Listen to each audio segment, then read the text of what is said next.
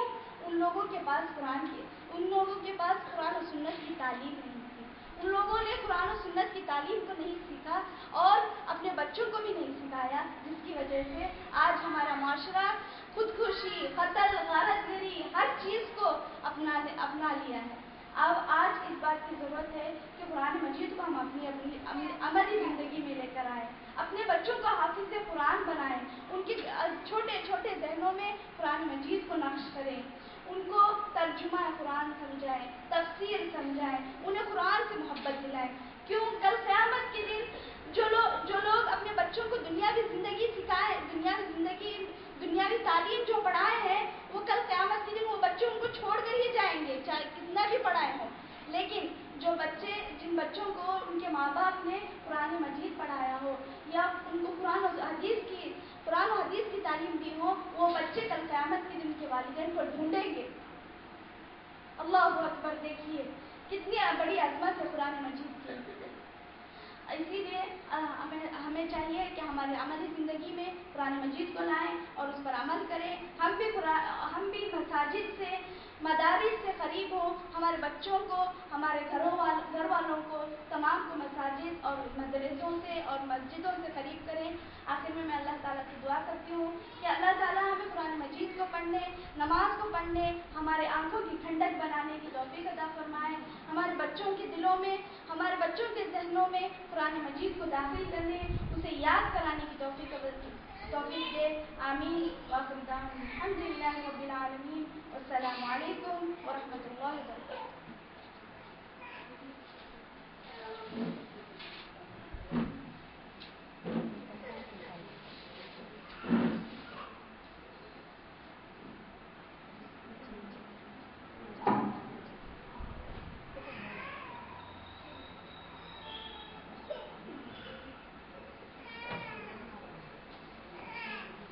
السلام علیکم رحمۃ اللہ وبرکاتہ۔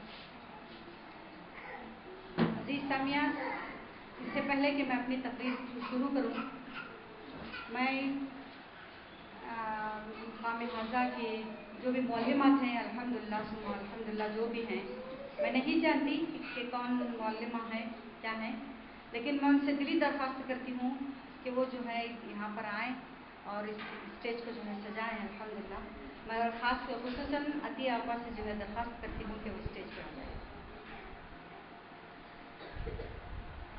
اور کون معلمہ ہیں آپ لوگ اس کے آ سکتے ہیں، میں نہیں جانتی کون ہے۔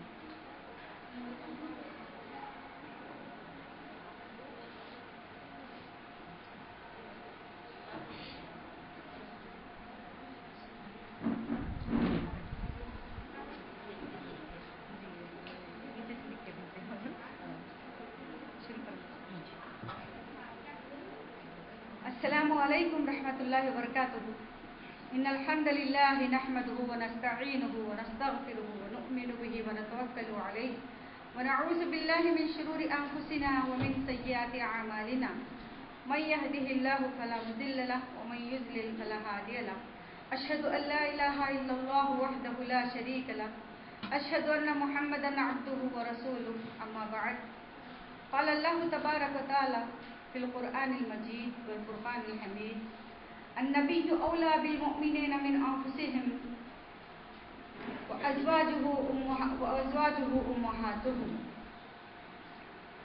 تمام قسم کی تعریف، بڑائی و بزرگی اس اللہ وحدہ لا شریک کے لیے ہے، جو تنہا خالق ہے، مالک ہے، جو تنہا معبود حقیقی ہے ہمارا، جس نے اس کائنات کو پیدا کیا.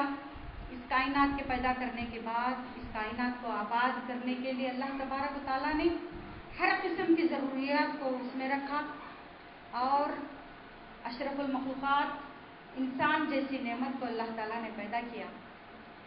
انہیں انسانوں کی رشد و ہدایت کے لیے اللہ تبارک و تعالیٰ نے انبیاء علیہ السلام کا ایک سلسلہ جاری کیا. آدم علیہ السلام سے لے کر اللہ کے پیارے حبیب جناب محمد رسول اللہ صلی اللہ علیہ وسلم تک انبیاء کا یہ سلسلہ چلتا رہا.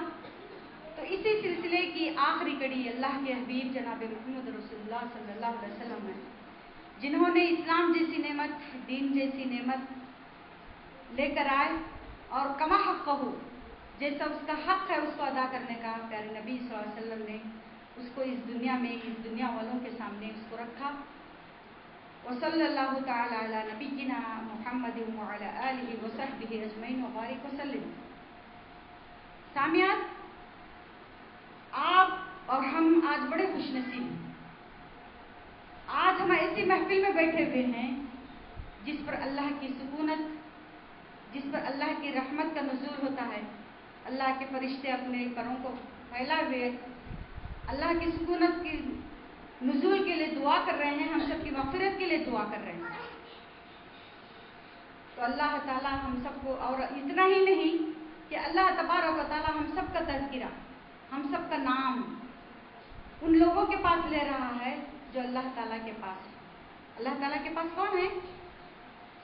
کون ہے اللہ تعالیٰ کے پاس؟ نہیں جانتے کون ہے؟ فرشتے ہیں. الحمدللہ ثم الحمدللہ، فرشتے ہیں. ہم کتنے خوش نصیب ہیں کہ اللہ تبارک و تعالیٰ ہمارا تذکرہ، ہمارا نام ان لوگوں کے سامنے لے رہا ہے جو اللہ کے پاس ہے، یعنی فرشتوں کے پاس. وذکرہم، اللہ تبارک و تعالیٰ ہمارا تذکرہ فی من عندہ، اللہ ان کے پاس کر رہا ہے جو اس کے پاس ہے. اس کے پاس اللہ کے فرشتے ہیں. اور یہ فرشتے، جو فرشتے ہماری محفل میں بیٹھے ہوئے ہیں، ہمارے ساتھ بیٹھے ہوئے ہیں، یہ فرشتے جو ہے صرف بیٹھے ہوئے نہیں ہیں بلکہ ہمارے لیے مغفرت کی اللہ تعالیٰ کے پاس دعا بھی کر رہے ہیں. اللہ تعالیٰ ہم سب کی مغفرت فرمائے. اسی طرح ہم سب کو جنت الفردوس میں جمع فرمائے. اللہ ہمیں بار بار ایسی مجالس میں داخلہ لینے، ایسی مجالس کو سجانے کی توفیق عطا فرمائے. اللہ جو کچھ بھی ہم یہاں پر سنے ہیں اس کے عمل کی توفیق عطا فرمائے، کیونکہ ہم عمل سے بہت دور ہیں. باتیں تو بہت سنتے ہیں، علماء تو بڑے بڑے آتے ہیں، دور دراز سے علماء آتے ہیں. الحمدللہ، چاہے دور دراز کے علماء کیوں نہ ہو، چاہے اپنے نزدیکی علماء کیوں نہ ہو، ہم سب کو نصیحت کرتے ہیں.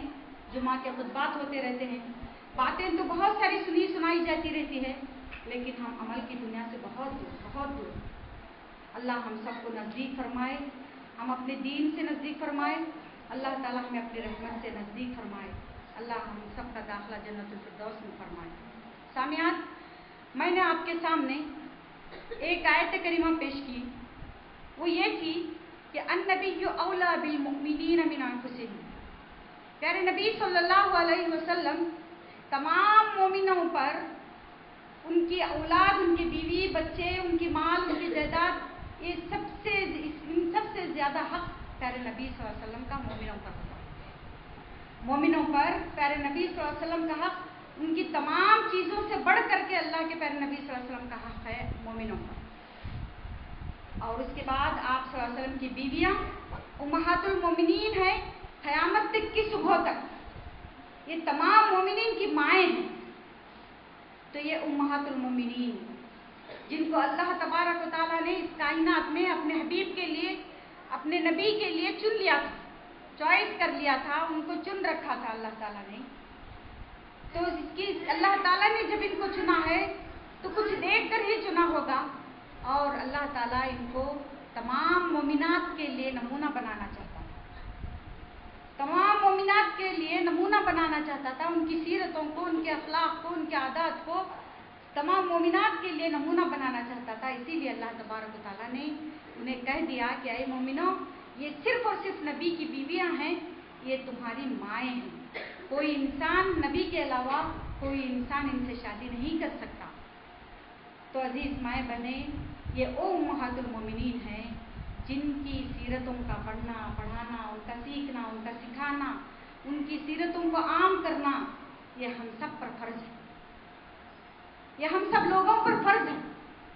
ان سب کا پڑھنا پڑھانا ہم لوگوں پر فرض ہے، ان سب کا سیکھنا سکھانا۔ تو سامعات، عزیز سامعات، ان سیرتوں، ان امہات المومنین کی، ان اصحاب کی سیرتوں کو پڑھنے سے ہماری سیرتیں بنتی ہیں۔ ان سب کی سیرتوں کے پڑھنے سے، ان کے عادات و اطوار کو، ان کے اخلاق کو پڑھنے سے ہمارے عادات و اخلاق، ہمارے عادات و اطوار بنتے ہیں۔ اور ان کے اخلاق، ان کی سیرتوں کا پڑھنا، ان کی سیرتوں کا مطالعہ کرنے سے ہمیں یہ فائدہ ہوگا کہ ہمیں اپنی سیرتوں کو، ہمیں اپنی زندگیوں کو سنوار سکتے ہیں، بنا سکتے ہیں۔ کیونکہ جس انسان کے اندر، اگر کوئی انسان ہے تو اس کے اندر سب سے پہلی چیز اخلاق و کردار ہونا چاہیے۔ اگر وہ انسان اس وقت کہلائے گا جب تک کہ اس کے اندر اخلاق و کردار نہیں ہے۔ جب تک اس کے اندر اخلاق و کردار ہے تو وہ واقعی میں، حقیقت میں وہ انسان ہے۔ کیونکہ اللہ تعالیٰ قرآن مجید میں ارشاد فرماتا ہے کہ جس انسان تو دنیا میں بہت سارے ہیں، لیکن جن کے اندر اخلاق و کردار نہیں، وہ کیسے ہیں؟ اولئک کالانعام بل هم اضل۔ اللہ تبارک و تعالیٰ نے کیا فرمایا کہ یہ لوگ جو انسان تو ہے، انسانی شکل میں جو ہے، یہ کیا ہے؟ بھیڑیے ہیں۔ یہ انسانی شکل میں جانور ہیں، جو انسان تو ہے لیکن ان کے اندر اخلاق و کردار نہ ہونے کی وجہ سے، ان کے اندر اچھے عادات و اطوار نہ ہونے کی وجہ سے، یہ اولئک کالانعام، یہ بالکل جانوروں کی طرح ہے، یہ بالکل جانوروں کی طرح ہے، یا اس سے بھی گئے گزرے۔ بل هم اضل، اللہ تبارک و تعالیٰ فرماتا ہے، بلکہ اس سے بھی بدتر ہیں یہ لوگ جن کے اندر اخلاق و کردار نام کی کوئی چیز نہیں۔ تو سامعات، آج ہمیں ضرورت ہے پیارے نبی صلی اللہ علیہ وسلم کی سیرت کو پڑھنا، پیارے نبی صلی اللہ علیہ وسلم کے اصحاب کی، آپ کے ازواج کی، آپ کے بیٹیوں کی، جتنے بھی آپ کے ساتھی ہیں، ان سب کی سیرتوں کو پڑھنا ہمارے لیے فرض ہے۔ کیوں؟ یہ اللہ تعالیٰ نے ان کو نمونہ بنایا تھا، ان سب کی سیرتوں کو ہمارے لیے نمونہ بنایا تھا۔ تو کچھ وجوہات ہیں کہ کس وجہ سے ہمیں ان کی سیرتوں کو پڑھنا چاہیے۔ میں آپ لوگوں کو وضاحت کے ساتھ سمجھاتی ہوں کہ ان سیرتوں کو پڑھنے سے، یہ ان کی سیرتیں جو ہے پیارے نبی صلی اللہ علیہ وسلم کی اور آپ کے اصحاب کی یا آپ کے ازواج کی، ان کی سیرتوں کو پڑھنے سے جو ہے ہماری سیرتیں بنتی ہیں، ہمارے اخلاق و کردار میں جو ہے نکھار آتا ہے۔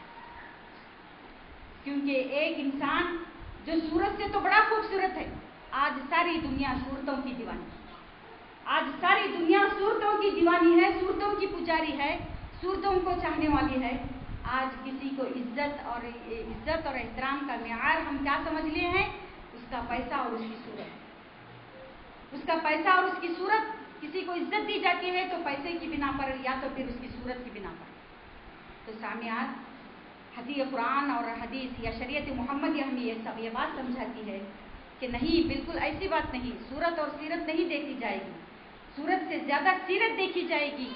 اگر یہ سیرت ہے تو تبھی وہ انسان ہے، ورنہ وہ جو ہے جانور سے بھی گیا گزرا ہے۔ اس کی مثال ایسے ہے جیسے کہ کاغذ کا پھول، وہ دیکھنے کو تو اس پہ رنگ ہے لیکن اس کے اندر خوشبو نہیں ہے۔ دیکھنے کو تو بڑا خوبصورت نظر آ رہا ہے لیکن اس کے اندر خوشبو نام کی چیز نہیں ہے۔ تو ایسے پھول کا کیا فائدہ؟ ایسے پھول کا کیا فائدہ؟ چنانچہ ہمیں پیارے نبی صلی اللہ علیہ وسلم کے اصحاب یا ازواج مطہرات، ان کی سیرتوں کو پڑھنے سے ہمارے اندر سیرتیں پیدا ہوں گی، ہمارے اندر نیک سیرتیں پیدا ہوں گی۔ پھر اسی طرح سے ہم ان کی سیرتوں کو کیوں پڑھنا چاہیے؟ کہ یہ پیارے نبی صلی اللہ علیہ وسلم کے اصحاب ہیں، یہ پیارے نبی صلی اللہ علیہ وسلم سے حد سے زیادہ محبت کرتے تھے اور پیارے نبی صلی اللہ علیہ وسلم بھی ان سے زیادہ محبت کرتے تھے۔ اسی بنا پر ہمیں ان کی سیرتوں کو پڑھنا چاہیے۔ تو جب پیارے نبی صلی اللہ علیہ وسلم کے اصحاب آپ سے محبت کرتے تھے، آپ ان سے محبت کرتے تھے، تو جب ہم ان کی سیرتوں کو پڑھیں گے تو ہمیں پتہ چلے گا کہ پیارے نبی صلی اللہ علیہ وسلم سے محبت کرنے کا انجام کیا ہوگا، پیارے نبی صلی اللہ علیہ وسلم سے محبت کرنے کا نتیجہ کیا نکلے گا، یہ ہمیں سمجھ میں آئے گا، اور کس قدر ہمیں پیارے نبی صلی اللہ علیہ وسلم سے محبت کرنا ہے یہ بات بھی ہمیں سمجھ میں آئے گی۔ اور تیسرا مقصد یہ ہے ان کی سیرتوں کو پڑھنے سے، ایک تیسرا فائدہ یہ ہے کہ کل ہماری قیامت، کل ہمارا حشر یا کل ہماری محشر جو ہے سنورے گی۔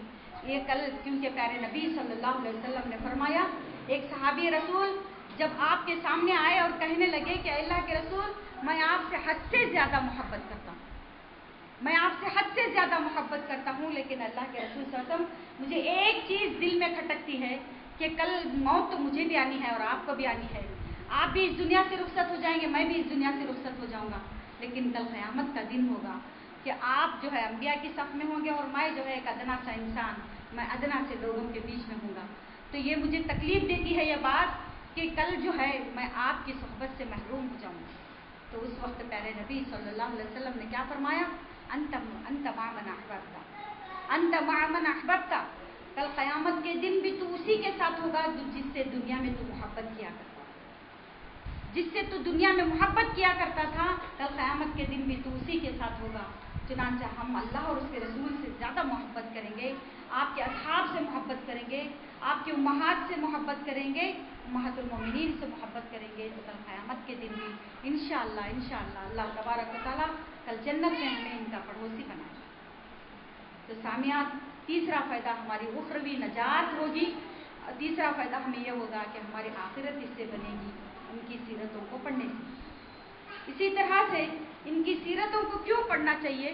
کیونکہ اللہ تبارک و تعالیٰ نے ان کی قرآن میں بڑی عظمت بیان کیا ہے، بڑی عظمت کے ساتھ ان کا تذکرہ آیا ہے، کیونکہ آج دنیا جو ہے ایک ایسی بے شرم، ایسی جس کے اندر حیا نہیں ہے، ایسی عورتوں کو ہمارے سامنے ایک ماڈل بنا کر کے سامنے رکھ رہی ہے دنیا اس کو نام دے رہی ہے ترقی پسند دنیا۔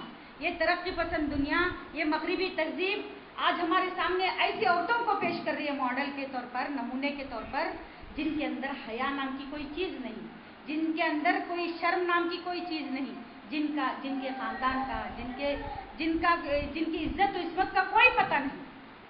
تو آج ہمیں ان سیرتوں کو پڑھنا بالکل لازمی ہے، آج ہم امہات المومنین کی سیرتوں کو پڑھنا بالکل لازمی ہے، بالکل فرض ہے، اس لیے کہ آج جس قدر جو عورت جتنی برہنہ ہوگی، جتنی ننگی ہوگی، آج دنیا جو ہے اس کو اتنا بڑا اسٹیج عطا کرتی ہے، اتنی بڑی عزت عطا کرتی ہے کہ دیکھو یہ بے حیا عورتیں تمہارے لیے نمونہ۔ تو میری عزیز مائیں بہنیں، یہ ہرگز ہو نہیں سکتا کہ یہ عورتیں جن کا کوئی پتہ نہیں کہ آج کسی کے ساتھ کھڑی ہوئی ہیں تو کل کسی اور کے ساتھ کھڑی ہوتی ہیں اور پرسوں کسی اور کے ساتھ کھڑی رہتی ہیں، ایسی عورتیں ہمارے لیے کیسے کر کے وہ نمونہ بن سکتی ہیں؟ ہمارے لیے نمونہ ہیں تو وہ عورتیں جن کا تذکرہ اللہ تبارک و تعالیٰ نے قرآن میں ذکر کیا، جن کو نمونہ اللہ تبارک و تعالیٰ نے مومنات کے لیے نمونہ بنایا، ان ازواج مطہرات کو، ان کی سیرتوں کو پڑھنا ہمارے لیے ضروری ہے۔ آئیے ان کا تذکرہ ہم قرآن میں ڈھونڈتے ہیں۔ اللہ تبارک و تعالیٰ پیارے نبی صلی اللہ علیہ وسلم سے کہا کہ اے نبی، آپ کی اللہ تبارک و تعالیٰ تم سے جو ہے گندگی کو لے جانا چاہتا ہے، آپ کے اہل بیت سے گندگی کو لے جانا چاہتا ہے۔ تو چنانچہ پیارے نبی صلی اللہ علیہ وسلم کے ازواج مطہرات کو اللہ تبارک و تعالیٰ نے آپ کے اہل بیت میں سے کہا، اور اہل بیت کے لیے پیارے نبی صلی اللہ علیہ وسلم نے کیا فرمایا؟ الا اذکرکم فی اہل بیتی، الا اذکرکم فی اہل بیتی۔ اللہ کے پیارے نبی صلی اللہ علیہ وسلم کیا فرما رہے ہیں کہ اے مومنو، میں تمہیں جو ہے وصیت کرتا ہوں، میں تمہیں جو ہے نصیحت کرتا ہوں کہ تم میرے اہل بیت کے معاملے میں بڑے عزت و احترام سے پیش آنا، ان کے ساتھ ان کا احترام کرنا، ان کا جہاں پہ بھی نام آئے، ان کا جہاں پہ بھی کوئی اگر بدتمیزی کر رہا ہے تو ان کے بارے میں دفاع کرنا، ان کے بارے میں جو ہے ان کا عزت و احترام سے کام لینا۔ تو چنانچہ ہمیں جو ہے اللہ اور اس کے رسول صلی اللہ علیہ وسلم نے جن کی سیرتوں کو ہمارے لیے نمونہ بنایا ہے، ان کی سیرتوں کو پڑھنا اور پڑھانا جو ہے بالکل لازمی ہے۔ ان کی سیرتوں کے پڑھنا اس لیے بھی ضروری ہے کہ اللہ تبارک و تعالیٰ نے قرآن مجید میں ارشاد فرمایا کہ یا نساء النبی لستن کاحد من النساء۔ ان کی خصوصیات میں اللہ تبارک و تعالیٰ فرماتا ہے کہ یہ وہ عورتیں ہیں، یہ وہ پاک باز نفوس ہیں، یہ ایسی پاک باز عورتیں ہیں جن کے بستروں میں جو ہے اللہ کے پیارے نبی صلی اللہ علیہ وسلم ہوتے اور آسمان سے وحی اترتی۔ یہ وہ پاکیزہ عورتیں ہیں جن کے لیے اللہ تبارک و تعالیٰ دنیا میں سلام کا حلوہ بھیجتا۔ ماں خدیجہ الکبریٰ رضی اللہ تعالیٰ عنہ کے بارے میں آپ جانتے ہوں گے کہ یہ وہ ماں ہیں، یہ وہ پہلی خاتون ہے اسلام کی کہ جنہوں نے 40 سال کے بعد